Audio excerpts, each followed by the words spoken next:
Oi, gente querida. Estamos iniciando hoje mais uma das cartas de Paulo.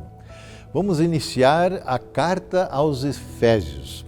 No livro de Atos dos Apóstolos, o capítulo 18 a 20, encontramos a história da passagem de Paulo por Éfeso. Na verdade, foi muito mais do que uma mera passagem. Paulo investiu 3 longos anos junto à comunidade dos Efésios. Isto é muito mais tempo do que ele tenha investido em qualquer outra comunidade fruto do seu ministério missionário. A profundidade do seu relacionamento com os Efésios transparece na profundidade teológica dessa carta pastoral. Contudo, como em qualquer comunidade cristã, também ali em Éfeso havia alguns problemas que precisavam ser tratados. O problema principal a ser resolvido e tratado era a divisão entre os cristãos de origem judaica e os cristãos de origem gentílica, pagã. Problema este que parece recorrente e pode ser encontrado também em outras comunidades. De alguma forma, Paulo já aborda e trata dessa questão no primeiro capítulo de sua carta aos Éfesos. Após uma breve saudação inicial, Paulo começa sua carta propriamente dita com uma oração, dos versos 3 a 14. E nessa oração de abertura, escrita num padrão tradicional judaico, Paulo expõe o tema da unidade e agradece a Deus por sua resposta em Jesus Cristo. É claro que problemas de tamanha profundidade não são resolvidos com uma mera carta.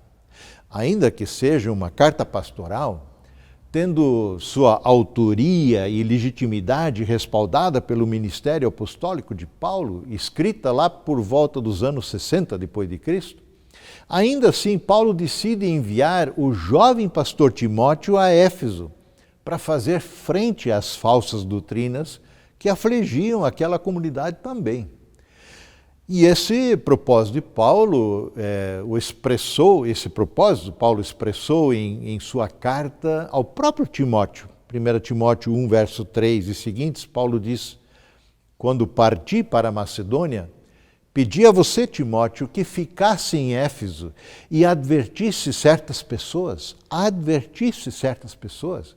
de que não ensinassem coisas contrárias à verdade, nem desperdiçassem tempo com discussões intermináveis sobre mitos e genealogias que só levam a especulações sem sentido, em vez de promover o propósito de Deus, que é realizado pela fé. Por isso, Paulo inicia esta sua carta colocando novamente com clareza as bases do verdadeiro Evangelho de Jesus Cristo. Ouçam o que Paulo escreve nos versos iniciais aqui, versos 3 e seguintes. Todo louvor seja a Deus, o Pai de nosso Senhor Jesus Cristo, que nos abençoou em Cristo com todas as bênçãos espirituais nos domínios celestiais.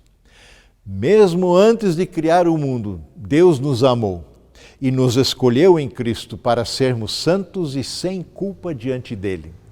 Ele nos predestinou para si, para nos adotar como filhos por meio de Jesus Cristo, conforme o bom propósito de sua vontade. Deus assim o fez, diz Paulo, para o louvor de sua graça gloriosa, que ele derramou sobre nós em seu amado Filho Jesus. Ele é tão rico em graça, diz Paulo, que comprou nossa liberdade com o sangue de seu Filho e perdoou os nossos pecados. Generosamente derramou sua graça sobre nós. Com ela, com essa graça, toda a sabedoria e todo o entendimento. Então, fica mais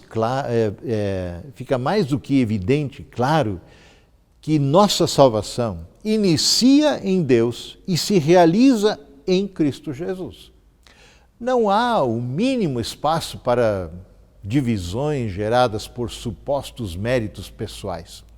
Somos salvos única e exclusivamente por graça de Deus, através de Jesus Cristo, em quem somos chamados a crer e a render a nossa vida a Ele. Ao Senhor, portanto, e somente a Ele, todo louvor, toda honra, toda glória, pelo que somos hoje em Cristo Jesus, pelo que Ele nos tem tornado, pela possibilidade de vida que Ele nos tem ofertado. Vivamos, pois, como servos que o adoram, o servem com alegria e gratidão no coração. Amém.